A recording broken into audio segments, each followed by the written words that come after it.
A firm believer, in a close fight, the aggressor is always going to win. See, fishing for the underhooks, Artem Lobov breaks him with the break. And you can see Paulie is not really comfortable inside. He really don't know how to combat the inside fighting. And he might be able to work on it for a couple weeks, but that's not enough to go against a guy who's been doing this his whole life. Lobov is getting close, like we imagined. Pressure, foot pressure on Paulie.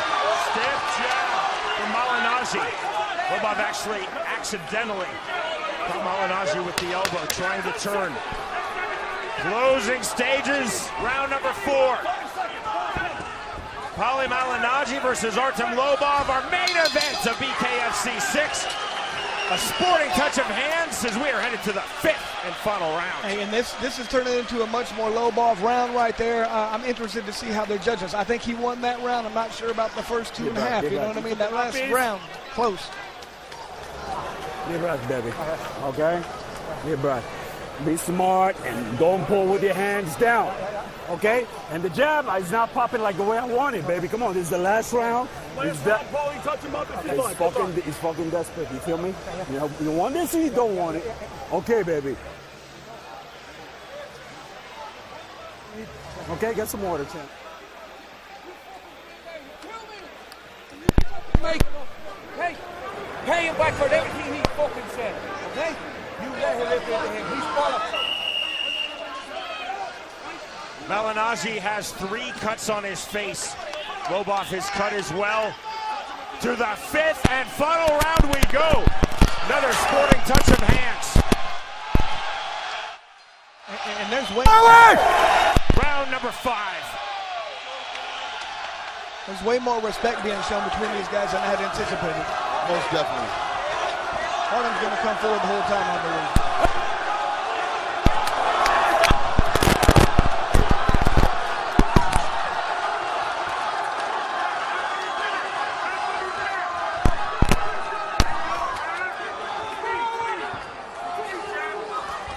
Good left hand from Malignaggi. 30 seconds gone, round 5. Every time Lobov throws a powerful punch and it lands, it seems like it hits bones. It moves Paulie. Exactly. Oh! Lobov holding the overhook. Clever turn from Paulie Malignaggi. That's that veteran boxing move he used right there.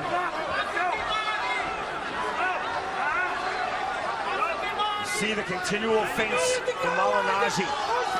With the left, Lobov, second left barely got through. Lobov has to go. He just got to go and put the pressure on Paulie.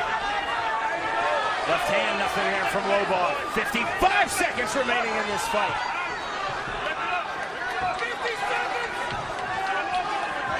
Chris, we talked about it at the beginning of our broadcast. This fight would come down to distance. Thus far it has, with 40 seconds remaining. Lobov have definitely been the aggressor in this fight and throughout it. Seems like whenever Lobov's able to close that gap without getting hit, well, he does very well. He needs to work on doing that for the last part of this fight and give him a good chance to win. I think both of these guys need a good, strong finish here. I don't know. I can't call it. It's close. Lobov again trying to find the entry. Can't find it with the body shot. Missing with the right. There's a left to the body. The right misses again. Final seconds. Malignaggi sliding back. Lobov misses again. Malignaggi circling out back to the center of the ring. Wow. The bell and the end of the fight.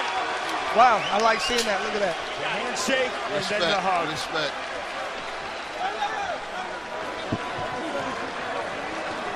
You know, the way that fight ended, I would not be surprised if we have a split decision on this one.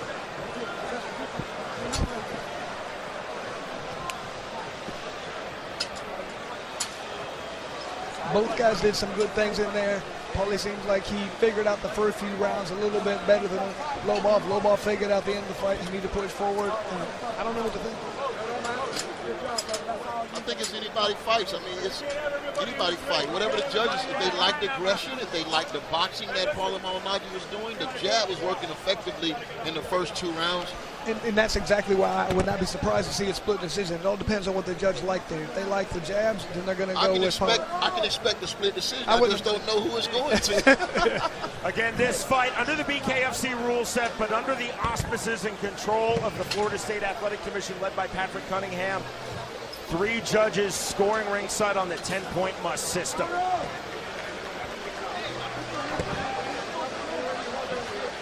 That is a nasty slice on the face of Paulie Malignaggi. The first cut was the mouse that popped. Never significant, though, under his right eye in round number 1. There's a small third cut on his face as well. And I am very glad to see all the respect being shown right now by both fighters. I didn't expect that, and I'm glad to see it's happening. Lobov also cut, not to the level he was versus Jason Knight at BKFC 5 in April. It's difficult to come away from a 5-round, 10-minute BKFC fight with a completely clean face.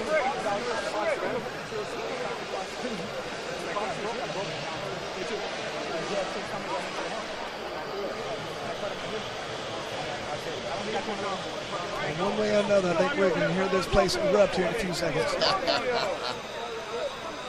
It truly came down to range. It truly came down to distance. And that was the interesting thing, is nobody was able to establish that for the entire fight.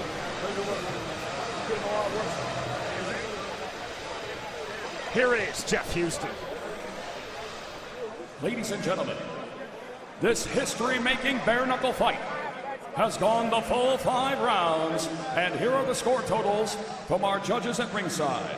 Daniel Torres, Troy Winkaba, and Michelle Olney all score the fight 48-47 to the winner by unanimous decision, Artem, the Russian Hammer, Lobov!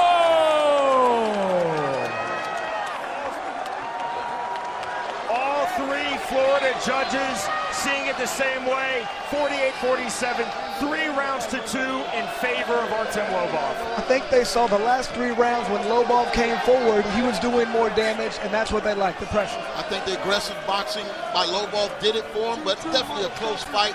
Hats off to Paulie Malignaggi. Artem Lobov now 2-0 in BKFC, victorious in this truly historic fight. Ron Kruk is with the winner. Yes, baby. John Sullivan, 1882, the first Irishman to ever become a bare-knuckle world champion. And that is what is next for me. Bare-knuckle world champion. And we can get back to where it started. Artem Lobov, you have made John L. Sullivan proud, I'm sure. What an upset, one of the biggest in combat sports history, taking out a 2-division boxing world champion. Can you put this victory into words? You know, it was an emotional fight. So as a result, I came in a little bit on the back foot, more than usual. But, you know, I still pressed. I was still stalking him, and that's a nice decision win for me. Artem, definitely was a nice one. You were worried that he would use that speed and run around the squared circle, and you'd have to chase him. You did that, but you were very effective once you got in there and used your clinch. Break down this fight technically for us. Yeah, absolutely. And, you know, also being in there with a professional boxer, it's been my first time, so, you know, the whole fight more or less was boxing. You know, we clinched very little. He was good at defending, and I wanted to box myself as well.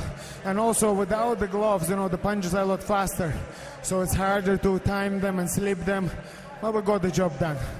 Artem, you had to deal with not only some physical but verbal abuse leading into this fight. He spit on you, he hit you with a microphone, he slapped you. How satisfying is, after all that you had to deal with, to walk away the victor tonight?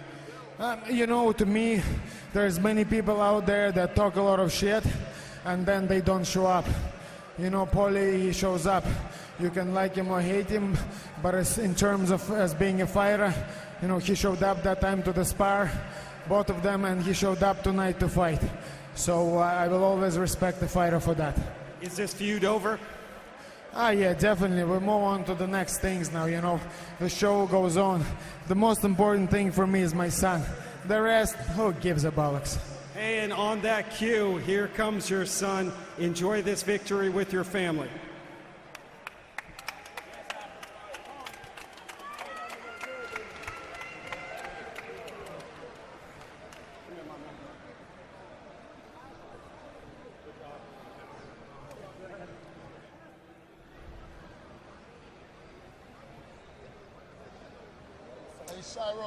Okay, Paulie Malignaggi, obviously not the outcome that you were hoping for. Break down this fight for us. It seemed like it took a little while for you to get comfortable, get that jab going, using your movement, but break this fight down for us. First of all, I'm still look pretty. I still look all right. You look good, man. All right, at least I got all my teeth. No, listen, I mean, the first round is always kind of a feel-out round, but I didn't, honestly, I mean, I'm not even kidding. I got hit with one clean punch all night. Like, in that one clinch, I got hit with a couple of little good shots. In that one clinch, I think it was like two little short shots he hit me with in one of the clinches, and that was it. I mean, otherwise, they were like little grazy shots that hit my stomach, grazed my face.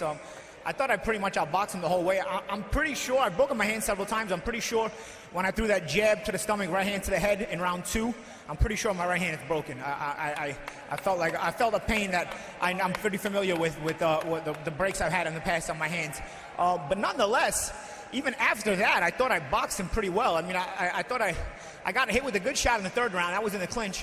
But other than that, I was hitting him with jabs on the way in and check hooks constantly. I mean, he was constantly walking into jabs and check hooks. As a matter of fact, my left hand is not broken, I don't think, but it's very sore because he walked into a lot of jabs and check left hooks, and he wasn't landing on the way in. He was only getting hit on the way in. So I thought I was touching and not getting hit. But, you know, I guess that's the analyst in me talking. You know, maybe the rules are different here. And maybe, hey, just maybe, this wasn't meant to be. You know what I mean? Maybe this was just something that, you know, a lot of people in boxing told me, you're above this. You shouldn't do this. You're a 2-time world champion, and this is beneath you. And I thought, you know, let me give this sport a shot because I think it's a cool sport, and there's a built-in rivalry that I think the fans would really love to see. And I think they responded in kind by coming out here and were very loud and vociferous. And in the build-up, they were very opinionated. And I thought, you know what? Let me give this a shot because this is kind of the right timing for everything. But maybe. I mean, based on this, people maybe I was wrong, man, because I mean, I'm 38 years old. I'm too old to start campaigning off of a loss. You know, I would have done this again, and I would have considered like coming back, and I didn't mind it. Once I got my feet wet in here, you know, I got into the crowd, and it was cool. You know, I kind of liked the adrenaline rush and whatnot, and I thought, like I said, I thought I was winning pretty easily, but it wasn't. I guess it was different. I don't know. Maybe I don't know what to say about the decision. Really, I mean, from my opinion, I thought I was handily winning. Paulie, people were shocked, especially in the boxing world, that you would come to this sport, bare knuckle, give it a shot against a mixed martial artist. You came over and did it. Do you feel that this is a one and done, or could you come back again? Nah, I'm done, man. I mean, like I said, if I would have won. It's a cool thing to come back from, and you know, like I said, I didn't have a bad time in there. You know, like once I got my feet wet, I was kind of boxing. I was trying. I hurt my hand around 2, and I was like, man, because I would have thrown more punches, and I would have been a bit more exciting. But you don't have excitement factor and effectiveness don't necessarily have to go hand in hand. And maybe the Florida judges, they don't judge enough boxing matches out here because we don't do shit as far as boxing out in Florida. And maybe these guys ringside haven't watched the fight since the 20th century and they didn't know how to judge it. But in reality, I thought this fight was pretty easy to score because I didn't really get hit aside from that one clinch in round 3. And these are bare knuckles, so once you get hit in the clinch, and he held me down real well, credit to him, he opened up these 2 cuts. But aside from that, like I said, I mean, my left hand is sore because I was pacing with it on the way in. Paulie, if this is it, you're true class act. You've done a lot for the boxing world and combat sports in general. Thank you, and we appreciate it. And to all the boxing fans who told me I was too big for this, my sincerest apologies. I really wanted to give this a shot, and I didn't want to give boxing a bad name, and I didn't want to taint my reputation. I thought I would get treated the right way as an ex-world champion in this sport, and I thought I would get treated with the respect I deserve. I didn't want any gifts, but a clear win is a clear win. And my apologies to my fans. Thank you.